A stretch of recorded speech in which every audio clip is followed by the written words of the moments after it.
Investment, investment, investment. Everyone saying investment. Why investment? Why not savings in bank FD, postal savings schemes? So in today's topic, we will discuss about need of investment in details. So welcome to Niveska Palakadam.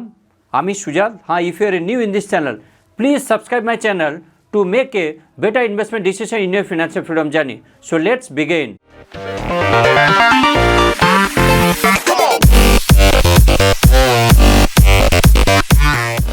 বিগত 30 বছর ধরে bank FD এবং postal savings স্কিমকে আমরা best investment হিসেবে দেখে এসেছি, কিন্তু কারেন্ট সিনারিওতে ফিয়েট কারেন্সি কী করছে, তার পারচেসিং পাওয়ার লুজ করছে ডিউ টু ইনফ্লেশন।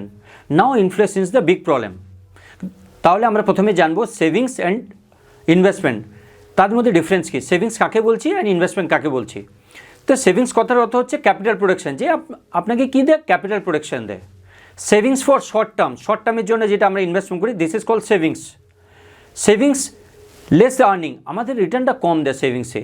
অ্যান্ড যে ইনফ্লেশন আছে, ইনফ্লেশনকে ম্যানেজ করতে পারে না বা ইনফ্লেশনকে বিট করতে পারে না। সেভিংস বলতে আমরা কী বোঝাচ্ছি, ব্যাঙ্ক এফডি বা পোস্টাল সেভিংস স্কিমস। এবার হচ্ছে ইনভেস্টমেন্ট। তো ইনভেস্টমেন্ট বলতে বোঝাচ্ছি হায়ার রিটার্ন, যেখানে আমি রিটার্ন বেশি পাই, বা ক্যাপিটাল অ্যাপ্রিসিয়েশন, যেখানে ইনফ্লেশনের ঊর্ধ্বে আর্নিং দেয়। অ্যান্ড এটা হচ্ছে ইনভেস্টমেন্টটা কি লং টার্মের জন্য, লাইক 5 years অ্যান্ড অ্যাবভ। তো ইনভেস্টমেন্ট বলতে কী বোঝাচ্ছি, ইনভেস্টমেন্ট বলতে আমরা বোঝাচ্ছি স্টক বা মিউচুয়াল ফান্ডস বা আপনার কমার্শিয়াল প্রপার্টি বা গোল্ডে ইনভেস্টমেন্ট, এই ধরনের ইনস্ট্রুমেন্ট হচ্ছে ইনভেস্টমেন্ট ইনস্ট্রুমেন্ট। এই হচ্ছে ডিফারেন্স। এবার কথা হচ্ছে আমরা 1995-এ যদি দেখি, সেই সময় ব্যাঙ্ক এফডির রেট অফ ইন্টারেস্ট কত ছিল, সেই সময় ব্যাঙ্ক এফডির ইন্টারেস্ট ছিল 13%। সেই সময় পিপিএফের রেট অফ ইন্টারেস্ট ছিল 12%। সেই সময় ইনফ্লেশন ছিল 2.83%। মানে 2.83% ইনফ্লেশন অ্যান্ড ব্যাংকের এফডি রিটার্ন যদি 3 থেকে 5 বছর যদি করে থাকেন, সে সময় এফডি রিটার্ন ছিল 13%। Huge difference. কিন্তু কারেন্ট সিনারিওতে আজকের দিনে 2021-এ ব্যাংকের এফডি রিটার্ন কত, যদি আপনি 5 বছর বা তার ঊর্ধ্বে ইনভেস্টমেন্ট করেন, সেক্ষেত্রে 5.4। পিপিএফে কত, 7.1। এনএসসিতে কত, এনএসসিতে হচ্ছে 6.8। এবার যদি বলি কারেন্ট সিনারিওতে ইনফ্লেশন কত, ইনফ্লেশন হচ্ছে 8%। তাহলে আজকের দিনে যে ইনস্ট্রুমেন্ট আছে, সেভিং ইনস্ট্রুমেন্ট, সবসময় ইনফ্লেশন নিচে আর্নিং দিচ্ছে। আগে কী করতো, ইনফ্লেশন ঊর্ধ্বে হিউজ আর্নিং দিত, কিন্তু কারেন্ট সিনারিওতে সেভিং ইনস্ট্রুমেন্ট ইনফ্লেশনের নিচে আর্নিং দিচ্ছে। তো আমাকে ওই জায়গায় ইনভেস্টমেন্ট করা উচিত যেখানে ইনফ্লেশনকে বিট করে আর্নিং দিতে পারে। আজকের দিনে কারেন্ট সিনারিওতে সেভিংস ইনফ্লেশনকে বিট করতে পারছে না, সেই জন্যই আমাদের ইনভেস্টমেন্ট দরকার।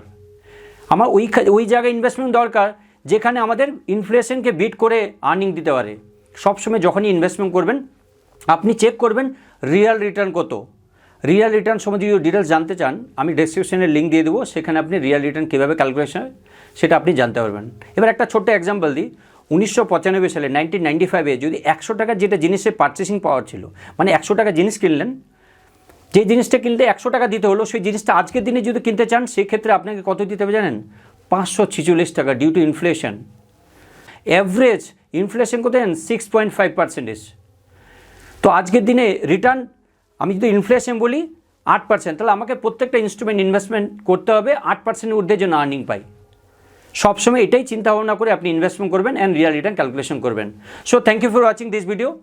ভিডিওটি ভালো লাগে থাকলে লাইক, শেয়ার, কমেন্ট অবশ্যই করবেন। কোনো কোয়ারিজ থাকলে লিখে জানাবেন, আমি প্রত্যেকটা কোশ্চেন অ্যান্সার দেবো।